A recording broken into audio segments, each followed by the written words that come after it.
Hi, everybody. Thanks for joining us today. I'm Representative Monique Priestley from the state of Vermont, and am hosting a series of webinars. We are kind of looking at data privacy reform here in Vermont, and then also just kind of like I personally am super interested in consumer protection, and especially when it comes to like the tech landscape.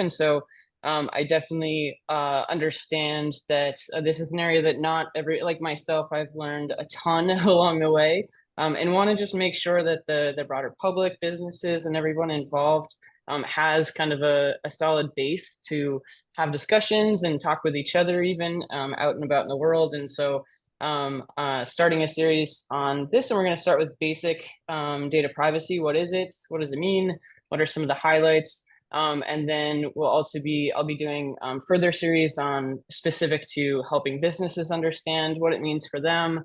And yeah, so hope you follow along. I'm joined by Neil Richards, a Koch Distinguished Professor in Law and the Director of the Cordell Institute at Washington University in St. Louis. And then Ryan Durrie, Associate Director for Policy at the Cordell Institute, Washington University in St. Louis. Caitriona Fitzgerald, the Deputy Director at the Electronic Privacy Information Center, or EPIC, and Zach Tomanelli, Communications and Engagement Director at Vermont Public Interest Research Group, or VPIRG.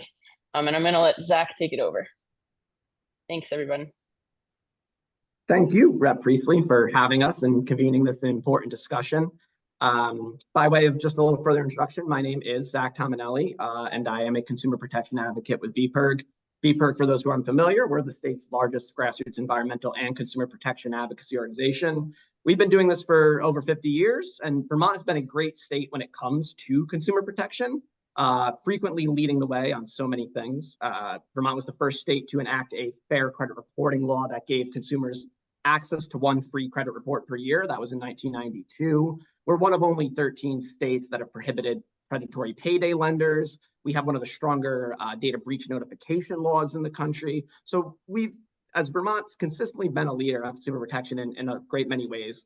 And I would say in the last decade, there's been a particular focus, and appropriately so, on how do we better protect Vermont consumers online. The reasons for this are fairly obvious. The amount of interactions and transactions that we're conducting online is just growing exponentially. And as consumers, we're no longer just having these interactions through a computer screen. Obviously, smartphones, connected devices, appliances in our households, even our vehicles. We're constantly connecting online, and we're transmitting information when we do that. So when we think of some of the biggest threats to consumers out there, things like identity theft, scams, harassment, discrimination, unwanted or invasive or even deceptive advertising, these threats have really exploded in our online connected world. And the main thing that's driving all of those is really the unchecked proliferation of consumer data. So that's why I think one can make the argument that data privacy is really basically central to any other kind of consumer protection policy or reform that somebody might consider, particularly in this digital age. Take, for example, one of those threats that I mentioned, scams. Think about a basic phishing scam where somebody sends you an email to try to get you to click on a nefarious link or provide them additional information, or maybe download some kind of ransomware, something like that. We think about that.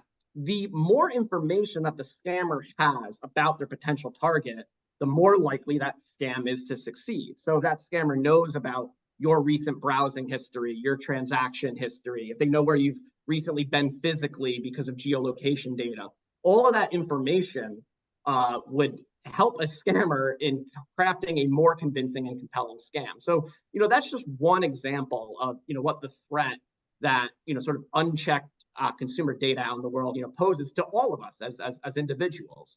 And I think, Vermonters and Vermont policymakers definitely understand this on a certain level, and they're eager to protect consumers more. To that point, Vermont was the first state in 2018 to enact a law that's established a data broker registry. To have data brokers, these are entities that do not have a direct relationship with consumers, but amass and aggregate large amounts of data and sell it to come forward and register with the state and tell us about their practices. So I think, again, Vermont is leading in this direction, but I do think people are eager to learn a lot more about sort of the bigger picture with data privacy, the bigger concepts behind this, and hopefully we can do a little bit of that today. So for some of that bigger picture, for some of that history, I'm going to turn it over to Neil, who I think is going to put us in the time machine a little bit. A little bit. Thank you, Zach. And I have to say, a couple of things at the outset. First, I agree with everything that Zach just said. I recently published a book called Why Privacy Matters that makes a very similar point, which is that privacy matters because information is power, and information about people gives companies, governments, other people power over them. That's why law enforcement, but also large companies are so eager to find information out about everybody listening to this call, everybody in Vermont and everybody in the country, because it enables them to craft messages, advertising, and sometimes reasonable and law-abiding, other times scams, but in all cases, to try and persuade us to do what they want us to do. And sometimes that's fine, and sometimes that's not, and that's where law comes in. So privacy law, and it's interesting because we often in the privacy field are talking about cutting edge technologies like AI or social media or facial recognition. Privacy law is actually very, very old. In fact, it's older than the United States. If you think about ancient rules, we have the Old English law or maxim that a person's home is their castle, and no one can enter. That's a privacy rule. If you think about things like the attorney-client duty of confidentiality or the attorney-client privilege, as it's sometimes called, that's a privacy rule. If you think about rules protecting our homes from search without a warrant, or the government from opening the letters we used to send through the mail, those are privacy rules. And privacy rules are part of an ancient and foundational tradition, but they're also ones that need to be updated as time advances, as time works changes, and as technologies and new business models threaten established norms. So at the end of the 19th century, New Englanders became alarmed that photography, which was able to snap a photo instantaneously, was enabling new invasions of privacy, and that journalistic practices prying into the private lives of people were reporting the intimacy of the home for commercial gain. And so Louis Brandeis and Sam Warren wrote an article in the Harvard Law Review called The Right to Privacy. It led to law reform in just about every state in the country, protecting the right to privacy and enshrining it against private invasions of the right to privacy through law.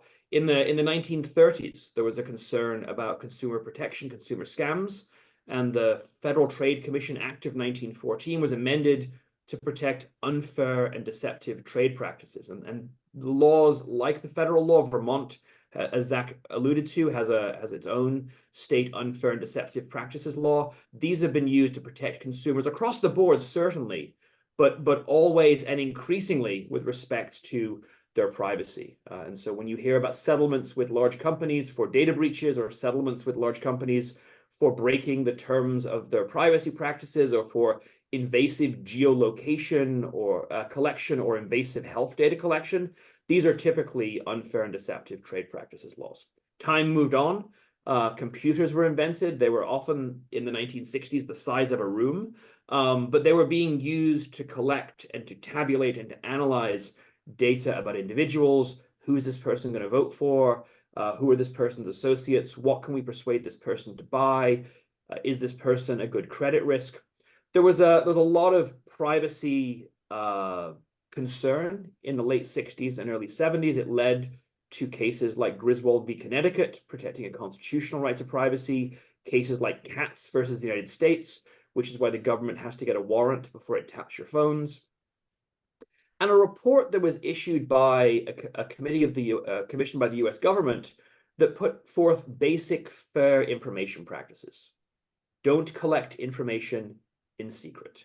If you're collecting data about people, let them know. Give those people a choice about what data you're collecting and how you use it. Keep the data secure. Don't collect data for one purpose, sending someone an order, and then use it for another purpose entirely to serve yourselves. Congress in the aftermath of Watergate itself, with Richard Nixon's White House microphones recording people, break-ins to get psychologist records, was all about privacy. Congress held hearings in 1974 to pass a Privacy Act, a comprehensive federal statute that would protect all Americans' privacy against the government and against private actors. The law passed, but last-minute lobbying by the junk mail industry and by the insurance industry led to it being limited just to protect data that is held in government databases. Now, the Privacy Act was a significant improvement in the privacy rights of Americans, but Congress, as it often does, says, "Oh, we'll take up the question of private rights, private collection of data, private databases next term." Well, they didn't take it up in 1975 or in 1976 or in any of the years that have come to date in terms of a comprehensive law. And so now, 50 years later, we don't have a comprehensive federal privacy statute. In fact, the United States is the only advanced economy in the entire world to not have a comprehensive federal privacy statute. You may have heard of Europe's GDPR, which came into effect in 2018, which is the most important privacy law in the world. Europe passed another statute 20 years before called the Directive to protect consumer privacy. Well, the United States actually was first in figuring this out in 1974, but lobbying stopped it dead. And so today, as Congress continues to debate and frankly to dither over a comprehensive privacy statute to protect commercial data, states are taking the lead. And we've seen a number of states in recent months and years pass their own comprehensive privacy statutes. And I think in this historical perspective, I think it's really great that Vermont is continuing its tradition of being a national leader with respect to consumer protection and privacy protection by turning to privacy reform.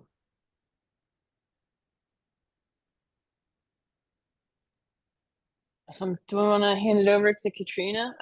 We're going to go through a little bit of like what is targeted advertising, and then kind of what is the resulting solution with data minimization.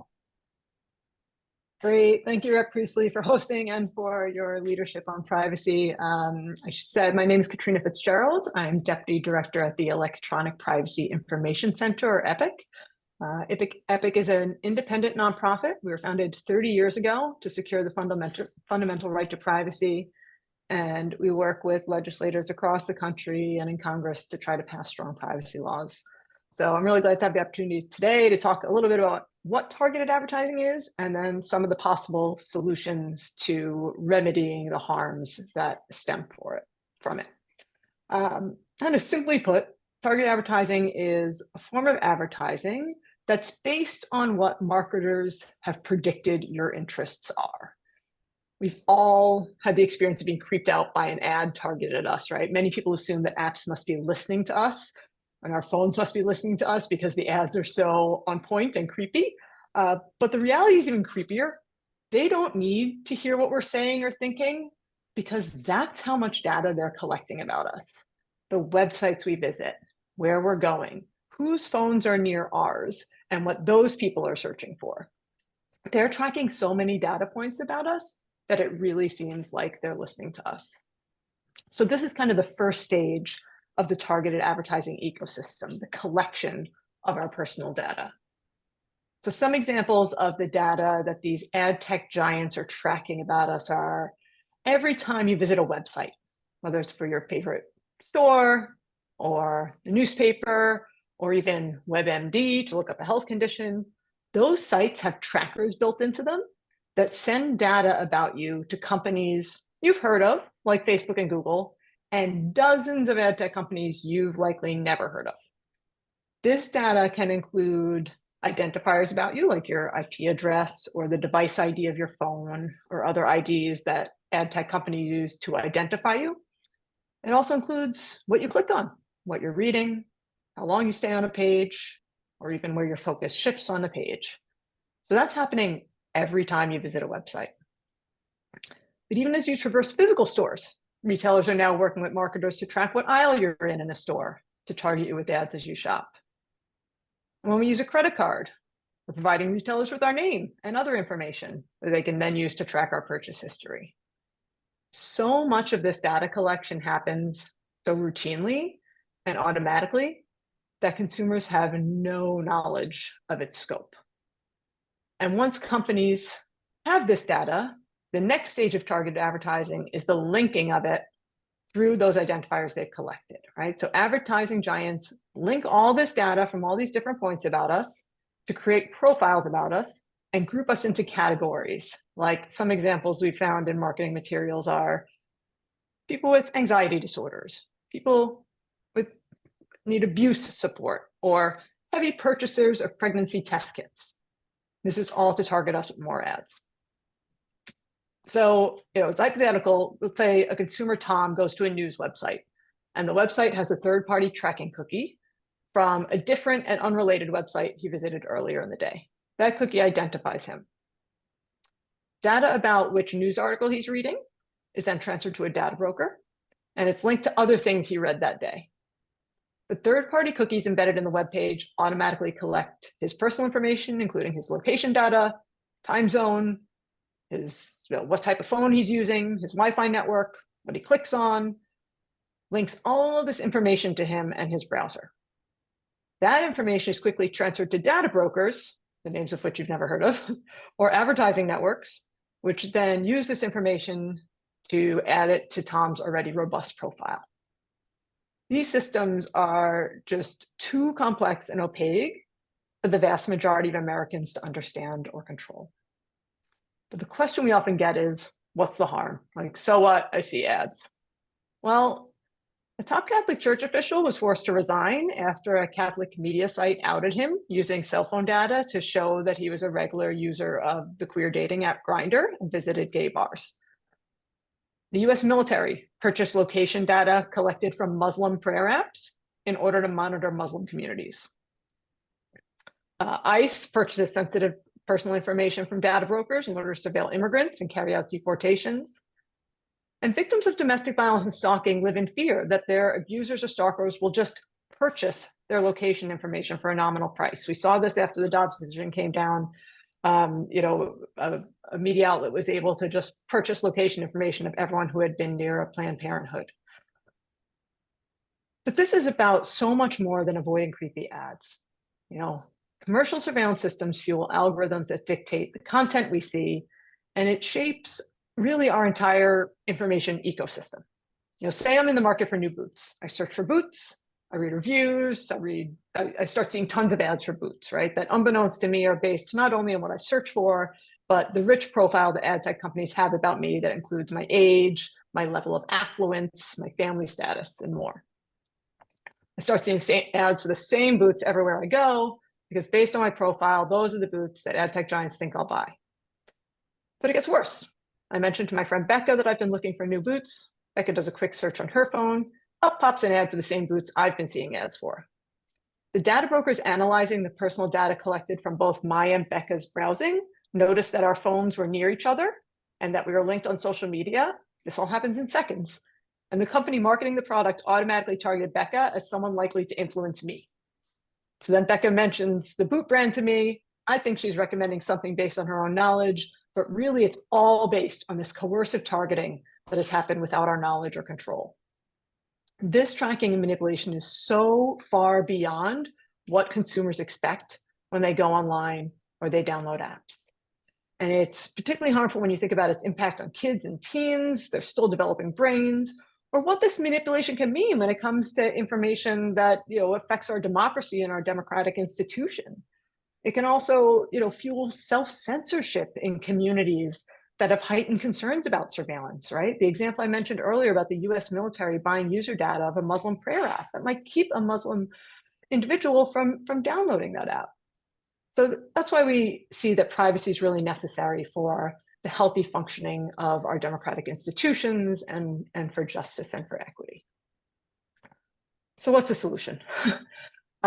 We know that simply requiring companies to disclose what they're doing in a privacy policy does nothing. Unfortunately, that's what most state laws currently require. But consumers don't read privacy policies. There's this study in 2016 that found that 98% of potential users consented to terms of service for a social networking service that said they would fund the service by giving up their firstborn child. But even if they did read them, telling companies that they're limited to what they list in their privacy policy is actually an incentive to write those policies as broadly as possible, so it encompasses all the possible uses they'd ever want to process data for, right? So they'll say in their privacy policy, we collect and use your data for marketing purposes. That tells me nothing, and it basically allows limitless data collection and use on the company's part. So that's the fatal flaw in many of the industry-backed state privacy laws in recent years. It allows companies to continue to do whatever they want as long as they disclose it in a privacy policy.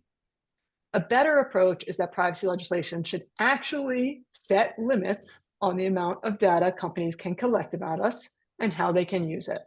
And this is called data minimization. Data minimization can take a few forms, but the overarching idea is that companies' data collection and use should better align with what consumers expect. So one way to do this is to say that entities can only kind of collect, use, and transfer data that's necessary and proportionate to provide the service I'm asking for as a consumer. So if I give a weather app access to my location, they can use that data to give me the weather. They can't go and sell it to a dozen data brokers. I don't expect that. Obviously, there's some uses of that businesses need data for that don't fit neatly under that rule. So, legislation will often have a list of kind of additional permissible purposes like peer-reviewed research and fraud prevention. But these rules do not prevent advertising. Retailers can collect my purchase data or even which products I'm viewing on their website. All that is necessary to provide me with the service I'm asking for. And then they can use that information to sell me advertising or send me advertisements. The impact data minimization rules will have on advertising is that it will incentivize ad tech giants to build advertising systems that are not as privacy invasive as the ones we see today. And if Vermont chooses to go this data minimization route, it will not be the first. Other jurisdictions have forms of data minimization already enacted into law. California's Privacy Protection Agency has issued regulations that require that the collection and use of personal data has to be limited to purposes that a consumer would reasonably expect. And for any purposes outside of those the consumer would reasonably expect, they have to get consent. So the data minimization provisions in the bill that passed the House in Vermont matches California's rules. So companies that have California consumers already have to comply with those rules. The European Union's privacy law, GDPR, as Neil mentioned, also includes data minimization provisions. The key with a good data minimization provision is to ensure it's tied to the specific product or service requested by the individual, not simply to whatever purpose the business decides it wants to collect data for and discloses it in their privacy policy. That better aligns companies' data practices with what users expect. And I'm happy to hand it over to Ryan now to talk about why strong privacy rules are only as effective as kind of the enforcement mechanisms in the law that make sure they're followed. Sure, thank you. And again, this is Ryan Durrie. I'm an associate policy director at the Cordell Institute, the Washington University School of Law. I'm going to talk a bit about enforcement mechanisms and sort of how enforcement mechanisms work on various areas around privacy law. Generally, there are two broad categories of enforcement mechanisms. One are what we call public enforcement, or generally would be going through the AG, a Department of Justice, something like that, where the state itself is acting to enforce the rights and the obligations of legislation, of other given rights of citizens. And so you'll see that across a broad panoply of laws. That's how criminal law works. And it's generally what you'll see across the statutes that do exist around privacy as well. That allows the state to prioritize or not prioritize privacy enforcement amongst its other obligations, and also sort of lead the way in what type of cases it wants to bring and what it kind of focuses on in the area. The other broad category is what we'll call private rights of action or private enforcement, and that's where you're giving the rights directly to citizens to vindicate their rights under statute or law or whatever it is against the bad actor or against whoever has violated those rights.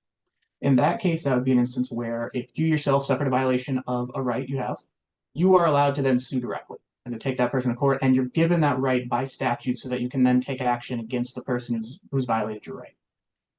There's strengths and weaknesses of both sides and both types of enforcement, and the way that a lot of places look at this is that they balance what is the prerogative of the state to set agendas and to use their enforcement mechanisms and the resources they have against the rights of private citizens to enforce rights they have and to be able to actually vindicate those issues when they arise, as opposed to having to wait for the state or kind of go to the state to do something for them. It allows them to actually take action themselves directly against the violators. And this way, it does allow direct action by citizens, as opposed to requiring some sort of waiting period, or requiring some sort of reason that the AG or whomever decides that this is now a priority and that they need to move forward with it. Those are sort of the two broad ways people look at these rights. And in looking at the rights, the more enforcement mechanism, just broadly for any type of right, whether privacy law or not, the stronger that right is enforced and the more real that right is, based on the amount of obligations placed upon those who need to respect that right. And those obligations can be placed both by statute, as what you say you have to do in a statute to oblige with the law, and then also through what people can do to then go after you if you yourself have not followed the law, and what rights they have to then come after you and say, you didn't follow these statutes, you have harmed me under the statute, I can now vindicate this right. Or the state can go do that on behalf of people broadly. Those are the two main characteristics and styles of enforcement for this type of law. So I'll pass on from there. Awesome. And I think we want to just go kind of around and just why does data privacy matter?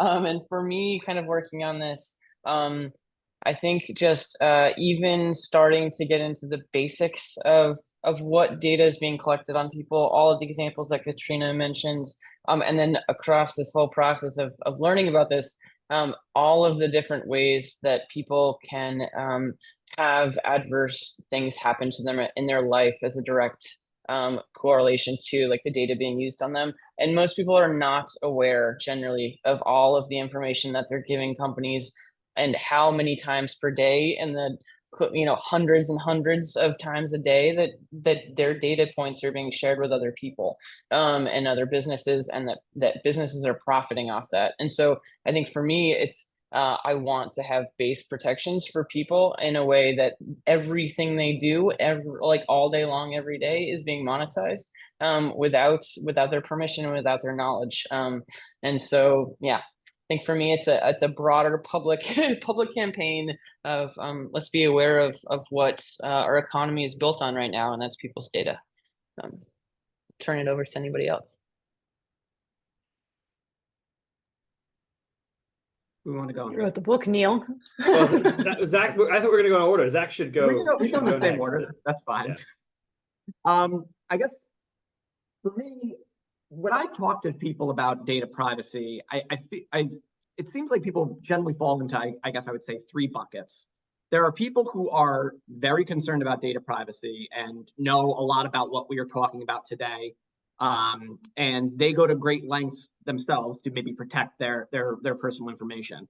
That's actually, I would say, a very small amount of people who actually fall into that bucket. The second bucket, I would say, are people that are concerned. They have a maybe general sense of how much information about us is being collected. Maybe they don't know to the extent that Caitriona laid out, but they feel like a lot of information is being collected. They feel concerned, but they also feel somewhat powerless. They feel that all this information is already out there, and also they rely on a lot of applications, services that they might need for their life, or just makes things more convenient, and they somewhat chalk up the fact that they're giving all this information as sort of the cost of doing business. Like, what can I do? That's just what we have to do. And then the third group of people are people who either are completely kind of unaware, or to the extent they are, they're not really concerned. That these are the people who say, I don't really have anything to hide. I don't think it's that big of a deal that entities know this sort of mundane information. Who cares if they know that I really like double stuffed Oreos and buy them every week or something like that. And so for that last group of people, I'd go back to what we talked about at the top and what Caitriona was laying out, which is to say, maybe on its own that information might seem mundane, but in combination with all kinds of other information that's being amassed, even that mundane information can and is being trained against us as consumers, whether it's for scams, whether it's for discrimination. Maybe the fact that you really like double stuffed Oreos may make its way into a determination about health insurance or something like that that really matters. So even that seemingly mundane information matters a lot. So that would be for that last group. And that for that second group, who I think is actually the largest group of people who are generally concerned but feel somewhat like, this is how it is, what can we do? My response there is, it doesn't have to be. We can imagine, a society, an economy where consumers can access the goods and services they need, businesses can thrive, but it is not reliant on exploiting consumer data. And we've heard some principles today that get us to that vision. So for those people who kind of feel somewhat powerless, I'd say it doesn't have to be. Yeah, I would, of course, completely agree with that. I think ending where I started, over time, the right to privacy is ancient. And over time, the right to privacy has needed to be updated to deal with new threats to our privacy. And the internet, which is wonderful, which is enabling us to speak today, is one of those threats. The internet has brought many great things, but I think we only need to look at a newspaper, or we need to look at a website to see that the internet has been used by unscrupulous actors and sometimes accidentally for harassment and identity theft and political misinformation and polarization and electoral tampering and a whole host of mental health problems, particularly among our young, vulnerable children and teens, are starting to be linked to screen time or engagement models or even social media. The linkages are still being debated, but I think we would be kidding ourselves if we didn't recognize what we see in our own lives. I mentioned that we're using 1930s or 1960s tools to fight 21st century, mid-21st century problems. And some of those tools are quite useful. Vermont's consumer protection law, which is one of the broadest in the country, to Zach's point about Vermont being a historical and contemporary leader in consumer protection. Vermont's law is very strong. It has a right, to Ryan's point, it has a private right of action for consumers who are harmed. They don't have to wait for the state attorney general's office, which is wonderful, but which only has, of course, limited resources, because though it punches well above its weight, Vermont is a relatively small state. And I think giving people the right to enforce their rights is what a right means. And so we have these laws, but they're very general and they're targeted to consumer protection. So the Vermont's law basically says companies cannot lie, but you're not lying if you disclose something vaguely in your privacy policy and bury it in the terms and conditions where no one's going to read it. And do not cause unreasonable harm. What we need for the specific problems, in a general sense, what we need for the specific problems of the 21st century are, as we've done for scores, if not hundreds of years, are updated laws that are specifically targeted to the context we live in today, to the problems we face today, and to the threats to our privacy that we face today. I'm old enough that I can remember I was in graduate school when I got my first internet browser. And I remember falling in love with digital technology. That's why I do what I do. But I also remember a cartoon that appeared in the New Yorker at that time, which was quite famous, which was a dog talking in a chat room, and it says, on the internet, nobody knows you're a dog. The joke was funny in 1996 because the internet was a domain of weirdness and eccentricity and anonymity. You could be anybody you wanted on the internet. Well, that weird internet of the mid to late 1990s is gone. What has happened in its place is it has been, in order to support advertising, the single most surveilled regime in the history of humanity. If we'd been given the choice in 1998 or 1996 between an internet that did not have surveillance advertising and the condition that everything you read, everything you look at, everywhere you go, everyone you connect with, has to be given to a shadowy network of marketing companies and to some of the richest and most powerful corporations on the planet as a condition for living your lives, we would have, if we'd been given that choice, we would almost universally have rejected that choice and said, no, we can still have the internet without the greatest regime of surveillance in the history of humanity. And so what the laws that are being considered now, what the sort of hypothetical laws that we're talking about today are intended to do, is to restore that balance, to give us the benefits of digital connection, of digital convenience, but to try to remedy some of the harms, some of the risks, and to restore the balance that we simply, as humans, if you think about the most embarrassing website you've ever looked at, or your health conditions, or your finances, or the texts that you send to your loved ones, we shouldn't have to give up our ability to privately and meaningfully think, learn, explore, communicate on our own terms as a basic condition of living in a digital network society. And ultimately, that's why privacy matters. And that's why in the United States, in every state in the country, including but not limited to Vermont, privacy reform to do the sorts of things that Zach and Caitriona and Ryan have been talking about is desperately needed.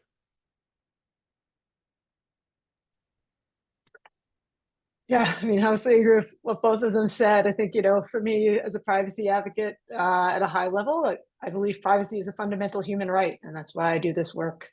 But the idea that, these surveillance systems are shaping our kind of reality, changing our reality is what's scariest to me. And I don't think that many people would say that the current system works, that the current situation online is not terribly broken. So that means we should not be baking it into law. We should be passing laws that instead require changes, and that will require some business practice changes on the part of businesses. But the fact that the internet has kind of been this lawless place when it comes to privacy doesn't mean that that should continue. We need laws that force those meaningful changes in a way that means that small businesses, retailers can still advertise, but that doesn't require tracking my every move and my every click and everything I read.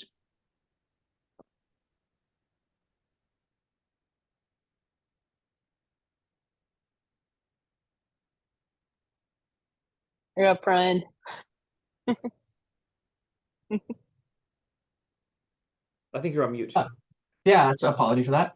I feel like I may gild the lily here. I think I agree with everything that's been said before, so I don't want to pile on too much. Just that privacy is an important right that needs to be vindicated, and it's a right that is important to people across the country and something to think about deeply. Awesome. Thanks so much.